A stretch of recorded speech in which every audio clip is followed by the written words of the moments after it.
నన్ను చూసి నాకు విలువ ఇవ్వాలి కానీ మా కాస్ట్ని బట్టో మా మా పరివారాన్ని బట్టో. రేపు మరి మీ అబ్బాయికి వాళ్ళకి లేదు, ఇంట్లో ఎవరికి ఉండదు, వాళ్ళకి తెలియదు అసలు. ఇంటి పేరు తీసేసానంటారు. ఇంటి పేరు తెలీదు, కాస్ట్ తెలియదు, ఏం తెలియదు మా పిల్లలకి. సార్ మరి స్కూల్స్లో కాలేజెస్లో మనం మెన్షన్ చేయాల్సి ఉంటుంది కదా సార్? ఉంటుంది, అడుగుతారు. రేషన్ కార్డు అప్పుడు కూడా అడుగుతారు. పెద్ద గొడవ పడి నేను నాకు వద్దు ఇవ్వకపోయినా పర్లేదు. చిన్నప్పటి నుంచి ఇదే మొండితనంతో ఉన్నారా సార్ మీరు? అవునా? అంటే ఒక వ్యక్తికి ఆ వ్యక్తి వల్ల విలువ రావాలి కానీ కాస్ట్ల వల్ల, వాళ్ళ ఊరు వల్ల, వాళ్ళ ఇంటి పేరు వల్ల అట్లా విలువ ఇస్తే అది విలువే కాదు. మీదంటే మ్యారేజ్ అయిపోయింది, రేపు మీ అబ్బాయి పెళ్ళికైనా ఇదే ఇంకొక ఇదయ్యే అవకాశం లేదంటారా? ప్రాబ్లం అయ్యే అవకాశం లేదు? అవునా? ప్రాబ్లమే ఉండదు. సిటీస్లో కాస్ట్ ఉండకూడదండి, సిటీస్లో ఉండకూడదు, విలేజ్లో ఉండాలి. విలేజ్లో ఎందుకు ఉండాలంటున్నారు? ఇండియా అంటే ఇప్పుడు కాస్టిజం వల్లే ఇండియా పద్ధతిగా ఉంది. ఎప్పుడైతే కాస్టిజం బ్రేక్ అవుద్దో ఇండియా నాశనం అయిపోద్ది. కానీ ఈ ప్లేస్ చాలా బాగుంది సార్, నిజంగా ప్రకృతిలో ఉన్నట్టుంది తప్ప ఎక్కడైనా ఇది ఒక ఆఫీసు లేదంటే ఇది ఒక ఇల్లు అన్న ఫీలింగ్ ఎక్కడ లేదు. మొక్కల మధ్యలో అచ్చమైన నేచర్లో ఉన్నట్టుంది.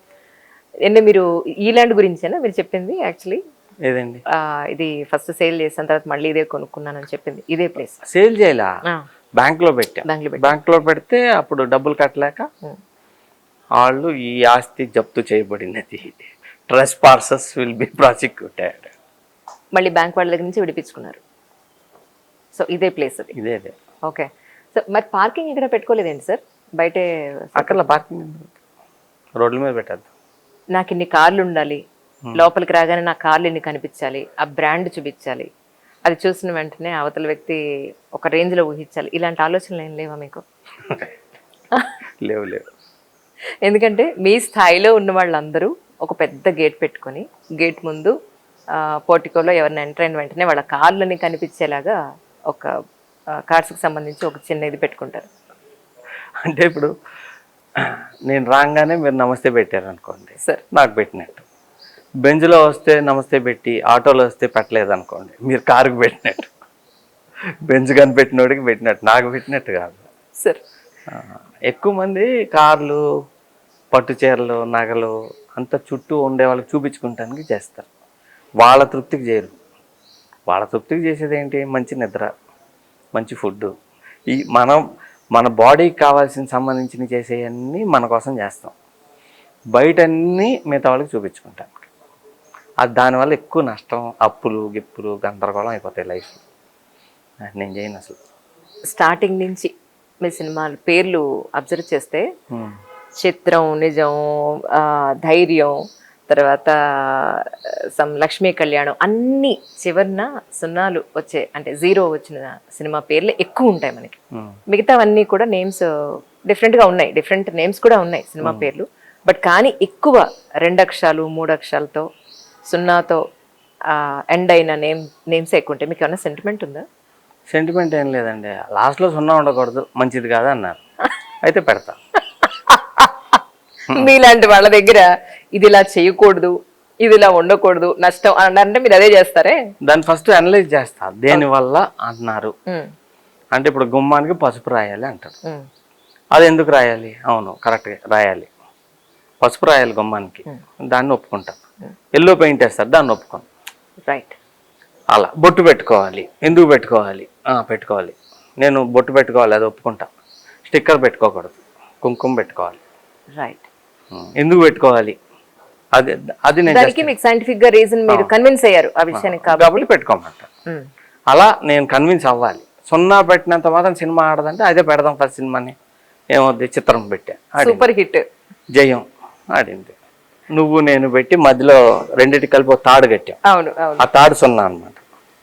అది ఆడింది. నిజం కూడా నాకు బాగా ప్రాఫిట్లు వచ్చింది సార్. అదంతా సెంటిమెంట్ మనుషులు తయారు చేసుకున్నాయి. మీ సినిమాలో ఆల్ ఓవర్ గా 20 సినిమాలు, ఈ అహింస 20వ సినిమా, ఐ థింక్ 21. నాకు తెలియదు, నేను లెక్క పెట్టలే అసలు ఎన్నని. అవునా సార్? నిజంగా తెలియదు నాకు. ఓకే. అప్పటి నుంచి ఇందులో చూస్తే కామన్ గా ఉన్న పాయింట్ ఏముంటుందంటే అద్భుతమైన ప్రేమ ఉంటుంది, ఎఫెక్షన్ ఉంటుంది. అదే టైంలో మన సొసైటీలో ఉన్న ఒక మేజర్ ఎలిమెంట్ని మీరు అందులో పెడతారు. అది జ్యుడిషియరీకి సంబంధించింది అవనివ్వండి, సమాజంలో మనం ఎక్కువ ఫేస్ చేస్తున్న ఒక ప్రాబ్లం గురించి అవనివ్వండి, అందులో ఇన్కల్కేట్ అయి ఉంటుంది. ఉమ్. అంటే ప్రేమ మీద మీకున్న అంత ఇష్టమా, లేకపోతే అంటే చిన్నప్పటి నుంచి లేకపోవటం వల్ల అలా కూడా అవ్వచ్చు కదా. ఓకే. మనకు దొరకంది ఉండాలనుకుంటాం కదా, అలా కూడా ఉండొచ్చు. లేదా ప్రేమలో బాగా ఎక్స్పర్ట్ అయిపోయి ఉండొచ్చు. రెండింటిలో ఏది కరెక్ట్ చెప్పండి మీ విషయంలో. ఏదనుకున్నా పర్లే. అంటే మీది లవ్ మ్యారేజ్, యాక్చువల్లీ ప్రేమ లేదనుకోవడానికి ఉందంటారా? నేను బేసిక్గా నాకు యాజ్ ఏ మనిషిగా ఎవరి మీద అసహ్యం ఉండదు, నాకు ఎవరి మీద కోపం ఉండదు, చిరాకు ఉండదు, ఏముండదు అసలు. వాళ్ళ మీద మనుషులు అందరంటే ఇష్టం నాకు. పిల్లలంటే మరీ ఇష్టం, జంతువులంటే ఇంకెక్కువ ఇష్టం. పురుగులు, చేమ కుట్టినా కూడా నేను చంపను దాన్ని. అది ఎంతసేపు కుట్టుద్దో కొట్టిని, సరే కుట్టిని అని చెప్పి దాన్ని కొట్టనిచ్చి పంపించేస్తాను. కనీసం తీసి కూడా పక్కన పడేరా? మనం కదా దాని ఏరియాలోకి వెళ్ళింది అనుకుంటా.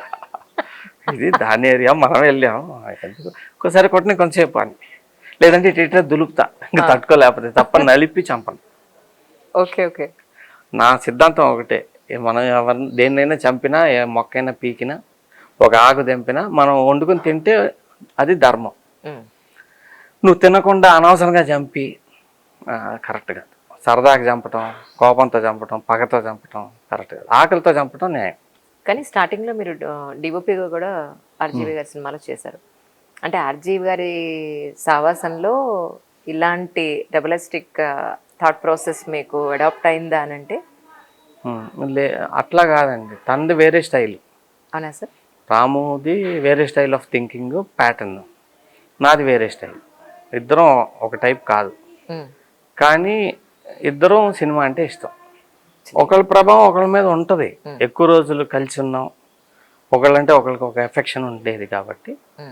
సార్ యాక్చువల్లీ ఆయన్ని కూడా నేను ఇంటర్వ్యూ చేసినప్పుడు 1.5 ఇంటర్వ్యూలో నాగార్జున గారు అదే అన్నారు, ఆర్జీవి చాలా పద్ధతిగా చక్కగా ఇచ్చిన ఇంటర్వ్యూలో నీది బెస్ట్ ఇంటర్వ్యూ అన్నట్టుగా. ఆయన నేను అడిగాను, ఆ ఇంటర్వ్యూలో టోటల్గా నేను అడిగిన వాటిలో పెళ్ళి అంటే మీకు ఎందుకు అంత ఇది అని చెప్పని. సో సేమ్ ఒపీనియన్ మీకు కూడా ఉందా? లేదు, తనది వేరే. సో మీ అభిప్రాయం ఏమిటి యాక్చువల్లీ? అది మీ ఇష్టం. అంటే మనిషి అన్నవాడికి అవసరమా పెళ్ళి అనేది? మీరు పెళ్లి చేసుకోవాలి అనుకుంటే చేసుకోండి, అక్కర్లేదు అని ఒక వ్యక్తికి ఇష్టం ఉండదు, ఒక వ్యక్తికి ఇష్టం ఉంటుంది. సో నాకు పెళ్ళి అంటే ఇష్టం కాబట్టి మిమ్మల్ని కూడా పెళ్లి చేసుకోమంటే అది కరెక్ట్ కాదు. మన అభిప్రాయాలు సొసైటీ మీద రుద్దకూడదు, సొసైటీ ప్రభావం మన మీద తీసుకోకూడదు. నీలాగా ఉండాలి. కానీ సొసైటీ, ఒక సమాజానికి డెఫినెట్గా ఇది ఇలా ఉంటేనే మనం ఉన్నతికి వెళ్తాం, లేదంటే ఒక పద్ధతిలో ఒక ఏమంటారు బ్యారికేడ్ ఉంటేనే అది ఒక ప్రాపర్ లైఫ్గా ఉంటుంది, లేదంటే విచ్చలవిడితనం పెరుగుతుంది అనేది ఒకటి ఉంది. సో ఆ పాయింట్లో మామూలుగా నేను అనుకునేది ఏంటంటే, ఒక సొసైటీలో ఒక సిస్టమ్ సెట్ చేశారు మన పూర్వీకులు. ఎవరెవరిని పెళ్లి చేసుకోవాలి, ఎటువంటి వాళ్ళని పెళ్లి చేసుకోవాలి, ఆ గోత్ర ప్రభావం ఎట్లా ఉంటుంది, ఆ క్షేత్ర ప్రభావం ఎట్లా ఉంటుంది, వాళ్ళు చేసుకున్నాక నెక్స్ట్ పుట్టే పిల్లల సొసైటీలో ఎలా బాధ్యతతో ఎలా పెరగాలి, ఏది ఎలా ఉండాలి అనేది ఒక సిస్టమ్ సెట్ చేశారు. ఆ సిస్టమ్ ఫాలో అవటమే కరెక్ట్ నేను అనుకోవటం. పెళ్ళి, పిల్లలు, ఆ పిల్లలు కూడా పద్ధతిగా ఉండటం అవన్నీ అవసరం. ఒక్కొక్కళ్ళు మధ్యలో ఇలా పెళ్ళి అవసరం లేదు, పెళ్ళి ఉండక్కర్లేదు అనే వాళ్ళ వల్ల ఈ పెళ్ళి అనే వ్యవస్థకి వాల్యూ పెరుగుద్ది. ట్రూ. సో ఎప్పుడు అసురులు ఉన్నప్పుడు దేవుళ్ళకి వాల్యూ పెరుగుద్ది, అది నార్మల్. అంటే సొసైటీలో ఎప్పుడు ఒకటి విపరీతం జరిగితేనే విలువలు వస్తాయి. సో మధ్యలో ఇట్లా అట్లా ఉంటారు.